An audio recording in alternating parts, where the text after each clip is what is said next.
So right here you're seeing me kind of reflect back on the year at a glance that is in the Artist of Life 2024 workbook by Eileen. And I kind of flip-flop back and forth what I want to jot down for the quarter, and then back to my bucket list a little bit and some of my goals that I have written down in the front half of the workbook, so that I can kind of reflect, adjust, and see what I want to conquer in the next few months when it comes to personal growth, career, health, relationships, all of that good stuff. And then you see me picking out some colors, because obviously this is my year of color, and I am picking out a kind of general theme for April, May, and June in similar fashion, kind of like how I did January, February, and March, to, kind of map out some of the stuff.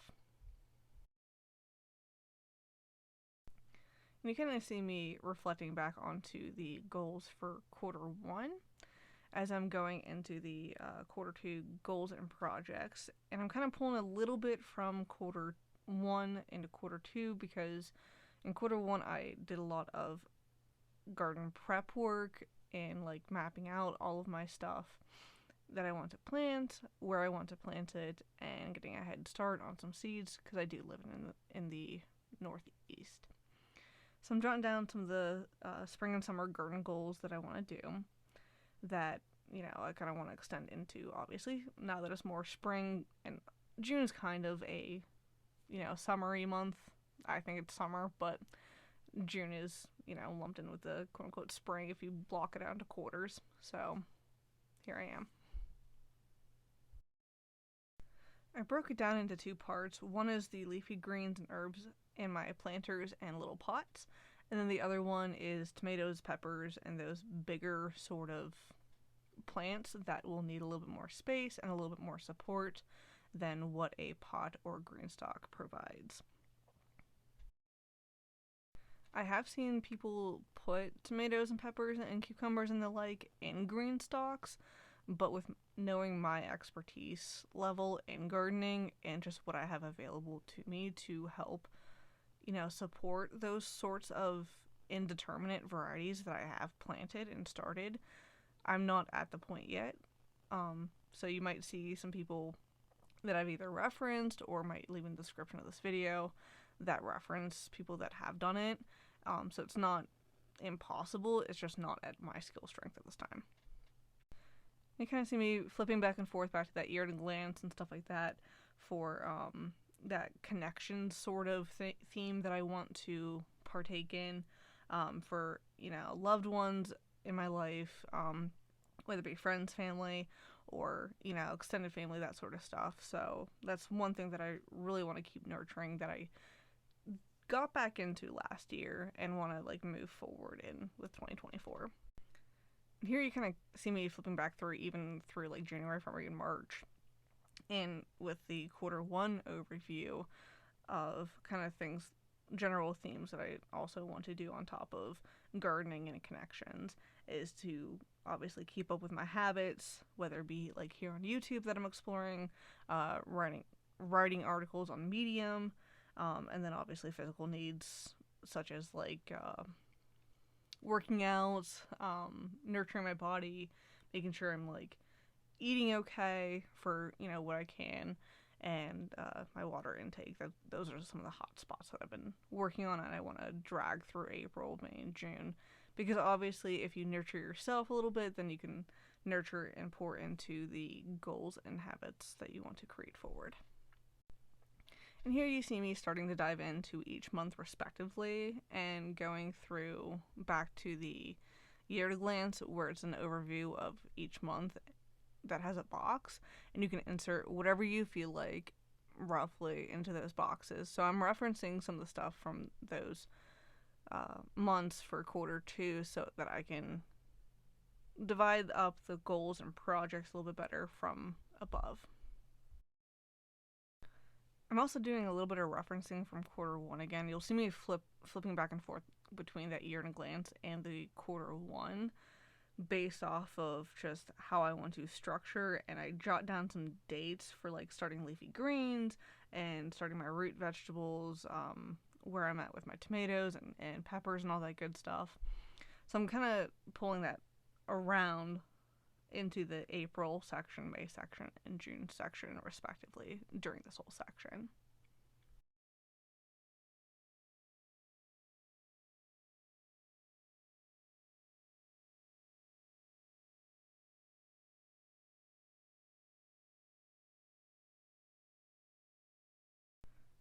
Here you kind of see more of a better glance on how I broke down the April, May, and June months. And again, I'll say this probably a gajillion times. I'm just referencing the year to glance and the last quarter, or the first quarter technically, but the last quarter, just how I structured stuff. And I'm moving forward onto the next page where it says self reflection wheel, and you shade in on a scale of 1 to 10 in each section of like where you feel you are at this point on a scale of 1 to 10. 1 where you're very dissatisfied, and 10 being fully satisfied. And you'll see me essentially color shading it in so that I don't just have like a little dots, but I can see the full weight of where I feel in each section where I'm at. So you have 6 overarching areas. You got wellness, self, relationships, purpose, financial, and creativity.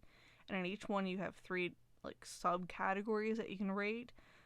Things like under wellness, for example, has physical, nutrition, and emotional wellness. And for each one you grade on a scale of 1 to 10.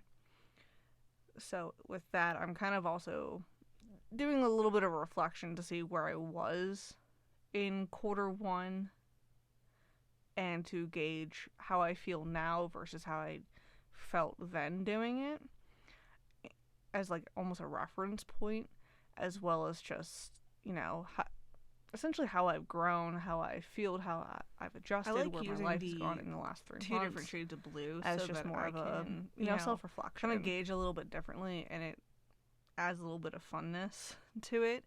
And overall, when it comes to the whole year collectively as a color, that's kind of what I've gravitated to, is these 2 shades of blue for all-encompassing stuff. And so I just like to alternate between the 6 major sections for color coding, I guess you want to call it.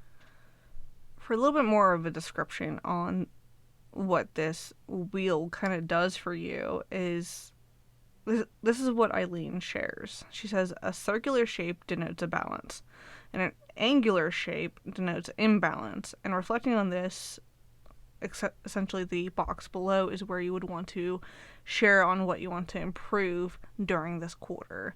So you kind of have like a reflection in the wheel, and then you can pull inspiration on kind of some sore spots, or if you just want to grow and keep growing in a certain area that might be almost strong enough that you want it, but you feel self-improvement.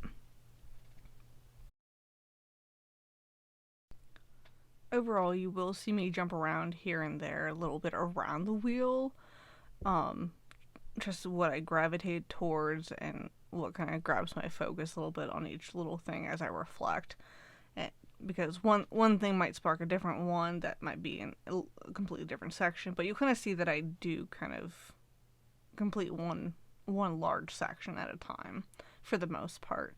And it's more for just like yourself and a reflection to try and help you move forward, that might help in some focuses that you might want to do when you're planning out each month, both on the previous page and when you do the individual monthly planning.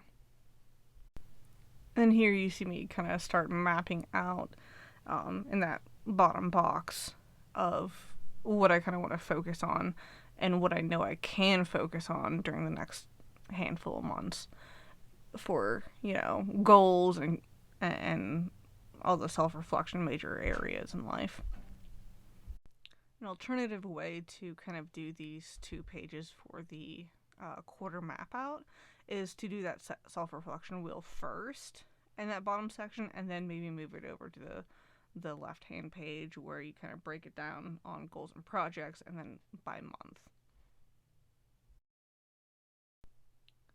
Don't worry about the financial part not being done in the wheel. I just kind of kept that private for personal sanity's sake. Because obviously I just don't want to air all of my dirty laundry on the internet. And finances is a really touchy subject for many people, myself included. So with that in mind, just take it easy and be nice to yourself, no matter your financial situation, as much as you can. With the finances in mind, I don't want to keep the stigma there. It's just a personal preference for myself, and I don't want to stigmatize someone else or trigger anyone else in their financial journey as well. Because it is a touchy subject, whether you come from a lower income family or a lower income situation, or you're a higher income family or higher income situation, familial speaking, or what have you.